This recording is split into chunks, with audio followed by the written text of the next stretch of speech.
पढ़े गोविंद से मन में देख विचार। हर गुरु ये वाणियां सिखा रहा है अपने चेलों को कि गुरु पढ़े गोविंद से, और चेला भी मान के बैठ रहा है कि भैया गुरु जी साहब हमारे तो गुरु जी पढ़े हैं गोविंद से। उन्होंने ये भी कहा है कि झूठा गुरु अजगर बना लगे 84 जाए, और सारी संगत चीटी बनी तोड़ तोड़ के खाए। झूठे गुरु को झटक दे शिष्य शाखा को फूक, और वाह में दोस्त जरा नहीं शब्द का हम फूक। तो ये किसके लिए बोला? जिस गुरु से भरम ना मिटे भ्रांत जीव की ना जाए, सो गुरु झूठा जान के त्याग देर न लगाए। ये किसके लिए बोला? गुरु गुरु में भेद है, गुरु गुरु में भाव, सोई गुरु एक बंदी है जो शब्द बतावे ताओ। ये किसके लिए बोला? अगर सारे गुरु एक है तो ठीक है, गुरु धारण कर लिया अच्छी बात है, लेकिन समझ जाओ कि मेरा गुरु कहां तक का गुरु है, कहां तक पहुंचा रहा है वो। क्या वो जपी गुरु है, वो तपी गुरु है, वो सन्यासी गुरु है, कैसा गुरु है, कैसा रास्ता बता रहा है? क्या मुझे जप में लगा देगा, मैं भी 108 1008 बन के बैठ जाऊंगा? जपी तपस्या में लगा देगा, मैं भी कांटों के ऊपर लेट जाऊंगा, मैं भी आंखों में दौड़ूंगा। देखो चिंगारियां लगा के दौड़ते हैं आंखों में। ये कहां तक की बात कर रहा है, इसको समझ लो। और जब अच्छी तरह समझ में आ जाए कि मेरे गुरु की हद यहां तक है और मुझे और आगे जाना है, बस फिर देर नहीं लगानी है, फिर तो आगे बढ़ना है। किसी को कोई पाप नहीं लगता, कोई गुरुद्रोही नहीं होता। ये सब इन लोग का जाल है ताकि हमारे जाल से कोई निकल के ना चला जाए, हमें कोई छोड़ ना दे। जबकि ये बहुत खुश होते हैं जब दूसरे छोड़ के इनके पास आते हैं, तब उनको कभी नहीं बोलेंगे तुमने अपना पुराना गुरु छोड़ दिया तो गुरुद्रोही हो गया। तुम्हें छोड़ दो सारे गुरुद्रोही हो जाएंगे, और पिछले गुरु को छोड़ के आए तो वो बहुत पुण्यकर्मी प्राणी, बहुत विवेकी। तो इसलिए हमें अपना भला खुद समझना है कि हमारा भला कहां पे। किसी के साथ कोई बंधन नहीं होता गुरु का, याद रखना। गुरु ज्ञान है, आपको हमारा ज्ञान समझ में आता है, अच्छी बात है। इससे भी आगे का अगर कोई ज्ञान मिले तो सबसे पहले तो मुझे लेके जाना। अगर मुझे छोड़ के जाते हो तो आप गुरुद्रोही हो, याद रखना इस बात को। क्योंकि गुरु का और माता पिता का एक फर्ज होता है, आपके ऊपर एक कर्ज होता है। अगर आपको सही रास्ता मिला है तो सबसे पहले आप अपने माता पिता और गुरु को बताओ, क्योंकि माता पिता ने तुम्हारे ऊपर जो एहसान किया है वो एहसान का बदला तभी उतरेगा जब तुम उनको सही रास्ता दे दोगे। तुम्हें पता लग गया, तुम बताओ माँ बाप को, वो ले ना ले वो बात अलग है। अपने गुरु को भी बताओ, गुरु जी आपके ज्ञान से भी आगे का ये ज्ञान है, और अगर तुम बिना बताए जाते हो तो तुम गुरुद्रोही हो, तुम्हारे अंदर कपट है, तुम्हारे अंदर छल है। जब तुम्हारा गुरु तुम्हें आगे बढ़ाने की कोशिश कर रहा है तो चेला गुरु को पीछे कैसे छोड़ सकता है? उसके मन में छल है, कपट है। याद रखना इस बात को कि मैं तो निकल जाऊं, गुरु जी रह जाए पीछे। चाहेगा कोई चेला ऐसा? ऐसे भी चेले हैं, नाम लूंगा तो खुश हो जाएंगे। ऐसे भी चेले हैं जो तीसरे से पता लगता है कि वो आपका पद छोड़ गया।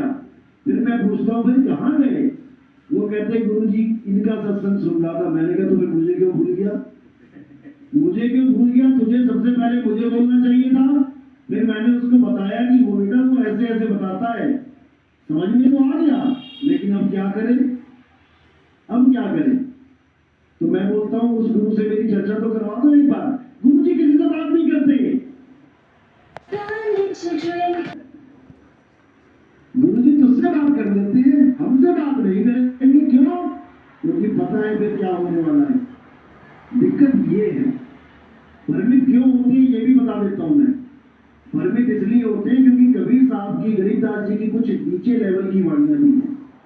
नीचे लेवल की वाणियां यानी श्वासों का जपा जाप करो, त्रिपुटी में ध्यान लगाओ, नाभि में ध्यान लगाओ, ये सब कुछ बोला हुआ उन्होंने। इनके लिए बोला है जो अनपढ़ हैं, जो कुछ नहीं करते। जैसे किताबों में ABCD भी है ना, A for Apple, B for boy, LKG की किताब, UKG की किताब, पहली दूसरी पांचवी की किताब, तो वो भी कोर्स है। लेकिन किसके लिए? छोटे बच्चों के लिए जो कुछ नहीं कर रहे, जिनका मन दौड़ रहा है, नहीं स्थिर हो रहा है। चल बेटा सुमन कर ले, स्थिर हो जाएगा, लेकिन मुक्ति नहीं मिलेगी। स्थिर तो तुम दीवार पे एक टीका लगा दो, दीवार पे लाल बिंदी लगा दो, उसको देखते रहो देखते रहो देखते रहो, स्थिर होना शुरू हो जाएगा। इतने पद तो इसी पे टिके हुए हैं। ब्रह्म कुमारी क्या करते हैं, दीवार पे एलईडी लगा देंगे, कहेंगे देखो इसको, अब तुम देखते रहोगे देखते रहोगे देखते रहोगे लाल लाल बत्ती को। उसके बाद तुम जहां देखोगे तुम्हें लाल बत्ती दिखाई देगी, कहेंगे देखो मिल गया ना परमात्मा। आप सूरज को देखो, सूरज को देखते रहो, 1 मिनट नहीं देख पाओगे, छोड़ो 10 सेकंड, 10 सेकंड भी आपने अच्छी तरह देख लिया, उसके बाद तुम कहीं कदम घुमा लेना, तुम्हें वो सूरज ही दिखाई देगा। इसको कहते हैं देखो कण कण में दिखने लगा परमात्मा। बताओ परमात्मा को एलईडी दिया, मजाक बना दिया जीवों का, और इतना बड़ा फंड चला दिया, इतने इतने देशों में लोग जुड़े हुए। इस क्रिया को कहते हैं त्राटक। आप YouTube पे सर्च मारोगे या गूगल पे लिखोगे त्राटक क्रिया तो सामने आ जाएगी। वहां पर कई तरह से त्राटक होता है, चाहे बिंदी लगा दो दीवार पे, चाहे एक अगरबत्ती लगा लो, चाहे एक दिया लगा लो, कैंडल लगा दो, उसको लगातार देखते रहो, वो त्राटक क्रिया है। लेकिन इससे परमात्मा नहीं मिलता, क्योंकि आपकी सूरत कहां गई, माया में। अर्जुन, आत्मा को छोड़ के जो कुछ भी तुम्हें दिखाई दे रहा है, संसार दिखाई दे रहा है ना, वो सब माया है। ये त्रिपुरी संसार है, और ये संसार में जो भटक जाता है वो माया के गर्भ में लटक जाता है, उसको कोई बचा नहीं सकता। बचने का केवल एक ही रास्ता है, कबीर साहब बोल रहे हैं, बचना चाहो काल जाल से, छीनो शब्द हमारा, और कहे कबीर अमर कर राखू, जो निज हुए हमारा। मेरे शब्द को छीन लो। मेरा शब्द क्या है, मेरा शब्द 52 अक्षरी नाम नहीं है। 52 अक्षर जीव आधारा, आदि अक्षर जीव्या से न्यारा, वाही को सत सिमरण कहिए, सिमर सिमर नर पुत्रों पार। 52 अक्षर मेरा शब्द नहीं है। मैं जहां पर भी शब्द की महिमा गाता हूं, वहां समझ जाना कि 52 अक्षर नहीं है। फिर क्या है, शब्द क्या है, शब्द हमारा सत्य स्वरूप है, शब्द हमारा निज स्वरूप है। हम है शब्द शब्द हम माही, शब्द से भिन्न और कछु नाही। शब्द न बिन से देही, कहे कबीर हम शब्द से नहीं। शब्द ना बिन से यानी शब्द का नाश नहीं होता। लिख दो दीवार पे कुछ भी, कौन सा शब्द दिया तुम्हारे गुरु जी ने, अभी नाश कर देते हैं उसका। अभी कागज से कागज पर लिख के शब्द को अभी मिटा देते हैं, मिट गया शब्द। लेकिन गरीबदास जी समझा रहे हैं, अरे 52 अक्षर लेख, राम रंग होरी हो, वो अक्षरिया में नाही, राम रंग होरी हो। कागज कलम कलेश, राम रंग होरी हो, वो रहा शेष का शेष, राम रंग होरी हो। सारी दुनिया खत्म हो जाएगी, पर वो शेष का शेष रहेगा, वो कभी खत्म नहीं होगा, वो है आदि अक्षर। लेकिन जीव बेचारा भूला भटका गुरुओं के पास धक्के खा रहा है। हिंदुस्तान में हिंदी में गुरु नाम दे रहे हैं, अरब देश में रहने लग गया, वहां कोई गुरु बना लिया, वो अरबी में कलमा पढ़ा देगा। अंग्रेजों के पास चले गए, वो अंग्रेजी में नाम दे देगा। मुझे तो ये समझ में नहीं आया, जब सारी सृष्टि ब्रह्मा जी ने बनाई है, ब्रह्मा विष्णु महेश संस्कृत बोलते थे, तो अंग्रेजी किसने सिखा दी? तुम्हारे घर में बच्चे हैं, तुम्हें केवल पंजाबी आती है, तो तुम्हारा बच्चा अंग्रेजी कैसे बोलेगा, ये बताओ। जब शुरुआत ही तुमसे हो रही है, ये अंग्रेज कहां से आ गए? जब सारी सृष्टि ब्रह्मा विष्णु महेश जी ने बनाई, संस्कृत भाषा में बात करके बनाई, तो फिर ये अंग्रेज कहां से आ गए? और मुसलमान कहते हैं अल्लाह ने ये दुनिया बनाई, और सारे नबियों को हुक्म दिया, कौन सी भाषा में दिया? अरबी में दिया। फिर सारे अरबी बोलने चाहिए थे, फिर बाकी भाषाएं कहां से आ गई? आदम का दूसरा भाई कहां से पैदा हो गया? ऐसे ही बाइबल वाले कहते हैं गॉड ने ऐसे किया वैसे किया, अंग्रेजी में सारा हुआ काम, तो सारे अंग्रेजी बोलने चाहिए थे भाई, हिंदी पंजाबी उर्दू तमिल कहां से आ गई? असल तो ये है कि उसकी कोई भाषा है ही नहीं।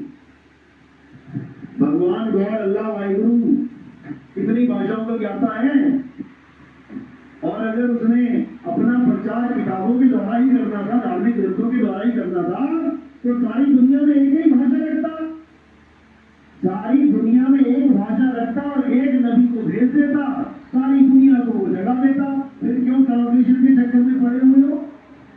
हिंदी से पंजाबी ट्रांसलेट करो, पंजाबी से अरबी करो, अरबी से अंग्रेजी करो। ये सब हमारी काल्पनिक बातें हैं, जबकि उस अल्लाह वाहिगुरु गॉड की एबीसीडी नहीं जानता कोई, एबीसीडी नहीं जानता उसकी, लेकिन उसके नाम पे बड़े बड़े धंधे बना के बैठे हैं लोग, बड़े बड़े प्रॉपर्टियां बना ली, बड़े बड़े मंदिर मस्जिद गुरुद्वारे बना लिए। अल्लाह ने एक बार भी ना कहा कि तुम मंदिर बनाओ गुरुद्वारे बनाओ। अगर राम जी को मंदिर प्यारा होता तो किससे बनवाते? कौन बना सकता था सबसे बड़ा मंदिर? हनुमान जी जो पूरा पहाड़ उठा के ला सकते हैं, वो सोचो राम जी के लिए मंदिर कितना बड़ा बनाते। लेकिन उन्होंने मंदिर को किनारे कर दिया। उन्होंने कहा मैं कहां ढूंढूं, किस मंदिर में ढूंढूं जो मेरे हृदय में बसा है। छाती फाड़ के जिसको दिखा दिया वो है असली राम, जो रमता राम है, जो सब में रमा हुआ है। तो उसको जानना है, उसको जान लिया तो सारे राम मिल जाएंगे तुम्हें। पहला राम भी मिल जाएगा, दूसरा भी मिल जाएगा, तीसरा भी मिल जाएगा, चौथा तो मिल ही गया।